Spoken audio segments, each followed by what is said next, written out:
What's up, y'all? How's everyone doing? How y'all feeling? So I'm gonna get straight into it. Today I want to talk about how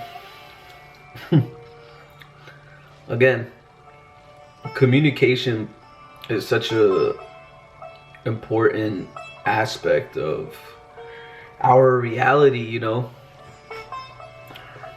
And when I say communication, I'm talking about like words.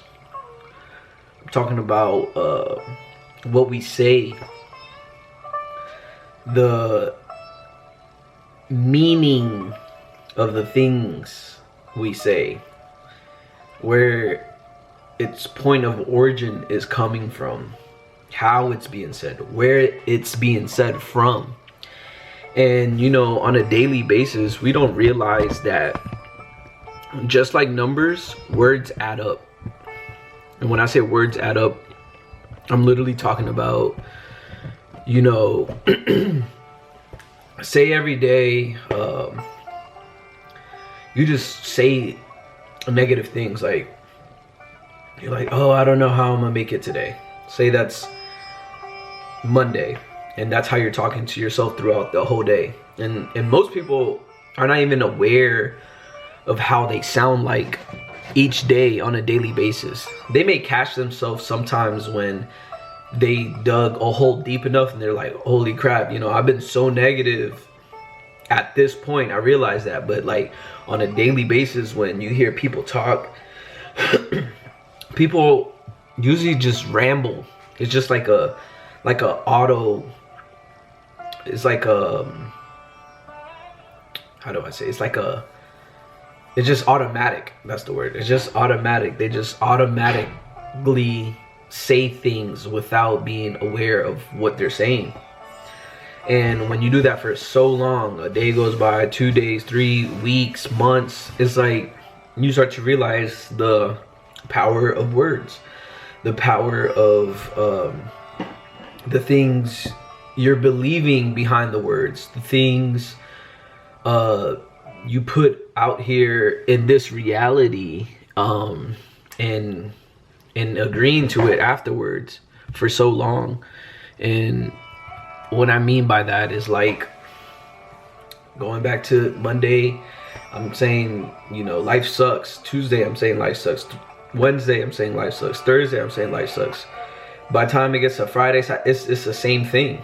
And you know, when I hear people talk, I know people that are aware of what they say, and then I also recognize people that are not aware of what they say, because they're such on autopilot.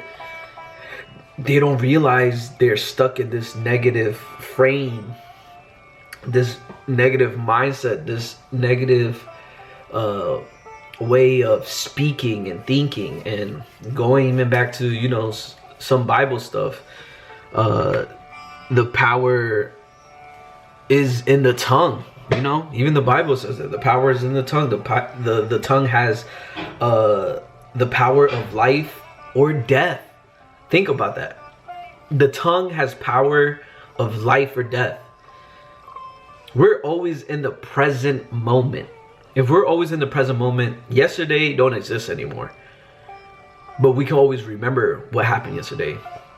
Tomorrow doesn't exist, but we can always project what tomorrow might be like. For instance, we have a calendar. We could be like, on February 25th, February 2nd, July 4th, we're gonna do this.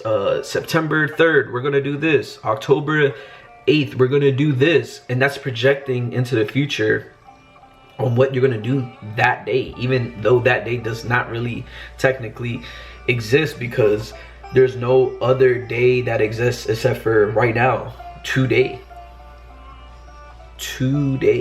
right now in this moment. And when you know only this moment exists, and you understand that you only have this moment to create. So if I only have this moment to create, am I using the words that I want to use wisely enough to create the experience I want to experience? Do I want to create life in somebody? Do I want to create life in myself? Using what? The only moment I got, the only words I can consciously create with in the moment. And that's how you bring things to life. This is how even Jesus brought things to life. He didn't do it in the future. He did it in the moment. He didn't do it yesterday, because you can't go back in time. He did it in the moment. When life is in your tongue, the only person that can create life is a person that's alive, the person that's in the moment. When we're stuck in our past, where we're trying to bring stuff from the past into the present moment, but all you really have to do is just worry about the present moment. If we're so worried about the future, you know, people are stuck in the past, and then you also got other people that are in fear of the future. But if you remove those two and just become in the present moment, are you speaking life in the present moment? Are you giving love in the present moment? And life, when I think about communication, attraction, just getting the things you desire, asking God, because a lot of people get stuck in, I'm gonna just ask God, but I'm not gonna do anything. I'm gonna ask God to make me healthy, but every day that person's drinking soda, not working out, not eating clean, not doing what they need to do, meditating, praying, whatever it is. And people are always asking for this healthy lifestyle, but they're always asking, they're not doing. There's two aspects of reality. There's faith, that's always having hope for what's to come, having a positive outlook that the higher source, God himself, can bring something into my life that I may think is impossible. I may not know how it's going to connect to me, because it seems out of my hands. So when I start to hear people, I'm like, well, what are they doing every day? And I'm asking myself, and I ask myself this all the time, and I guess it's just like, I always go back to it. It's about attention. Am I paying attention enough to the way I'm talking to the people around me? Am I paying attention to how I'm talking to myself? Am I paying attention enough on how I'm talking to myself inside my mind? Am I paying attention? And when I say inside my mind, is the inner dialogue that's happening that no one can hear but besides me and God. The inner dialogue that makes me believe in whatever I agree with inside my mind. And if we want to get more technical with it, and the Bible says, don't believe every spirit whispering to you. And this is, getting a little more in depth into spirituality. Understand that, and this is, before I even go down this road, this is the part where it's like, if people don't believe the spiritual realm is real, you're gonna have trouble, because you're only thinking about life in such a carnal aspect, in such a low level of frequency, that the assumptions, or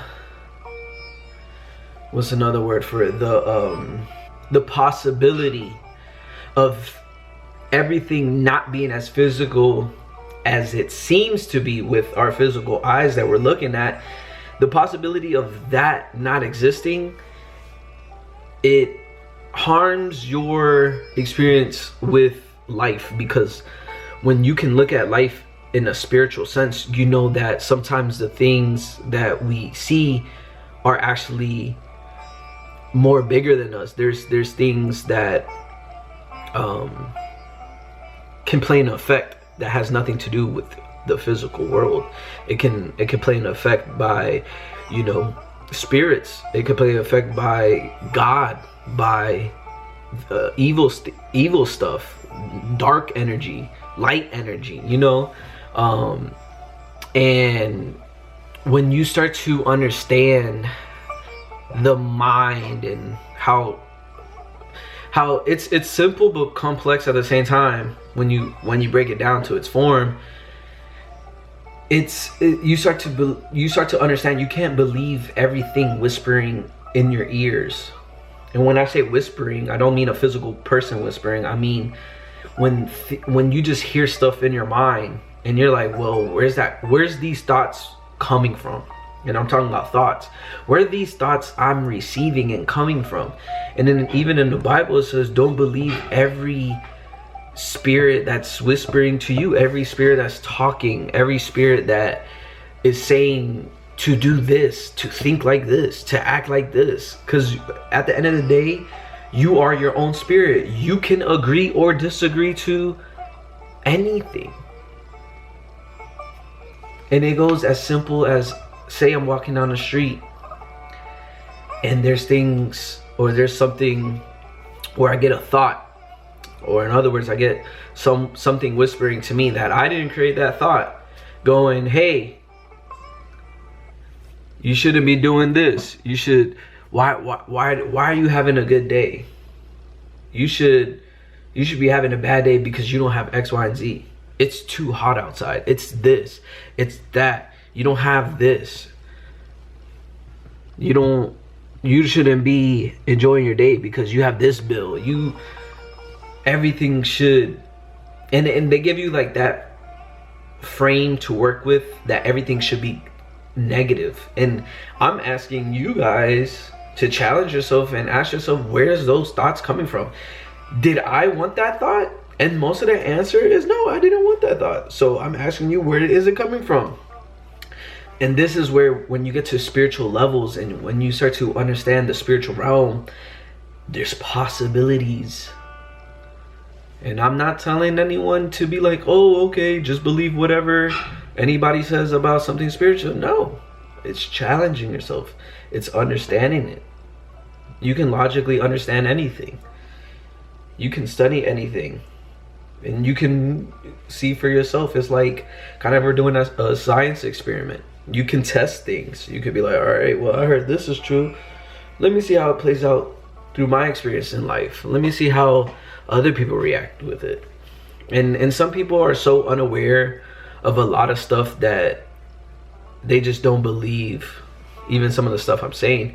And then going back to it, say a spirit whisper in your ear, or say you have this random thought. You could call it a random thought. You could call it whatever. But at the end of the day, there's things influencing you that you cannot see.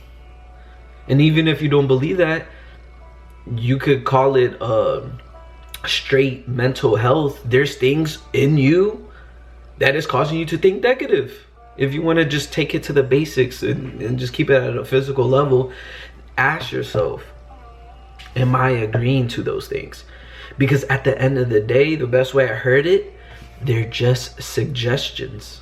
So if something's suggesting me to act away, think away, agree to a way, and say if it was someone physical, it was 5 people in front of me, we're all having a conversation and they're all suggesting something, and we have a topic in mind, and they're all suggesting the way they're thinking I should think like. Am I gonna be quick to agree? No, I'm gonna sit back physically and go, okay, tell me why I should think that. Tell me why I should believe that. Why I should do that instead of this. And they give you their suggestion. But you as a logical human being, you're gonna think about why what you are receiving is either A, good or bad, smart, dumb, right, wrong, good, to do, a good move to do, a bad move to do. And the same thing happens in the inner world, in the I would call it in the mind, because the mind again, going to spirituality, I know I'm a spirit. I know everyone watching here is a spirit. I know there's a world bigger than us that, it's hard to agree to and define and solidify in our reality, because it's such a mystery. Life is a mystery. It is the most beautifulest mystery that there is to. But then I understand that God or people that came before us dropped hints. They gave us keys to solve these mysteries, to not be so superficial, so mystified. And then once you start to understand on deep levels, then you understand how important communication is. You understand how important words are. You understand how important perspective is. You understand how important is to have a spiritual understanding about stuff. It's important to understand imagination. It's important to understand how big reality is and how small you are and your problems. And then when you do feel like the problems and you are the biggest thing in your reality, boom, God. Even the word God, even the word heaven and the after, and what the future will be once we don't happen to live in this body anymore. It becomes bigger than us now. How did we get here? When you start to expand your mind to other realms of thinking, bigger ideas, stronger, more potent ideas, you become small. And when you become small, your problems become small. But if you operate on such a carnal and physical level, it's like you become like almost like a robot without even knowing, and everything is like a routine. Life seems so dull because it's so black and white. It's so 1 2 3 4, 1 2 3 4, and this is how life is. But really, in reality, if we're made in God's image, you're a creator as well, because God created us. So aren't you a creator? And going back to just touching on a little bit about game and women and stuff, I feel like a woman wants a man that can create powerful stuff, create himself every day. And that's the, and even if you have kids, wouldn't you want your kids to understand that they could create as good as their parents? When we go to this creator stuff, it's like all of us, we have a creator inside of us. That's why, a lot of you guys listening that do listen are artistic.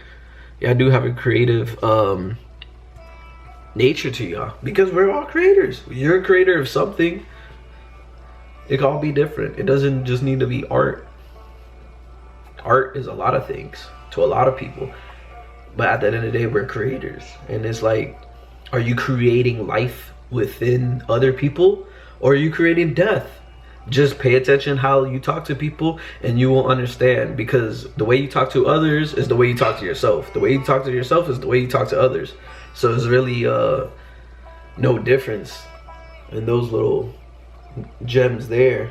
And depending on how grounded you are in your own mind, and that's why I feel like a lot of people, when they don't believe in God, or they don't have a strong spiritual background, it's like you rely on yourself. But sometimes you can't even rely on yourself the way reality happens, the way life happens. You have to rely on God.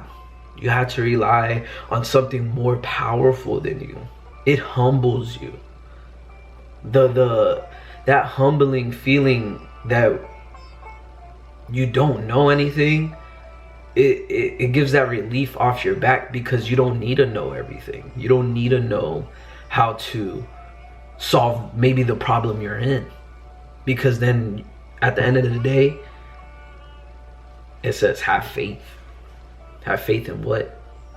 Have faith that the creator that made you in his image knows what he's doing. The same way kids look at their parents and they go, oh, I know I'm gonna eat tomorrow. I know I'm gonna have a bed to lay on. Because guess what? You created them. And they know that you're their creator in the physical. And they go, I don't need to worry about what I'm gonna eat, what I'm gonna do tomorrow, how I'm gonna survive, because that person that created me told me already he's gonna take care of all of my needs without me worrying. So again, when you touch on morals, or let me backtrack. When you touch on values, what you value, when you value stuff that's big and outside of problems and fear and all this negative stuff, greed and all of this stuff, when you go outside of it, and the best source is love, when you go and you tap into that, everything becomes not about you when you tap into love. When you don't tap into love, it becomes about you, selfishness. And I think that's what ruins a lot of people's experience in life, is they don't tap into the simple idea that we hear from every book, every spiritual advice you can listen to, is that key is love. And when you think of love, is like, you could be in any situation right now with anybody, and if you ask yourself, okay, if I look at my problem through the lens of love, can I look at it differently?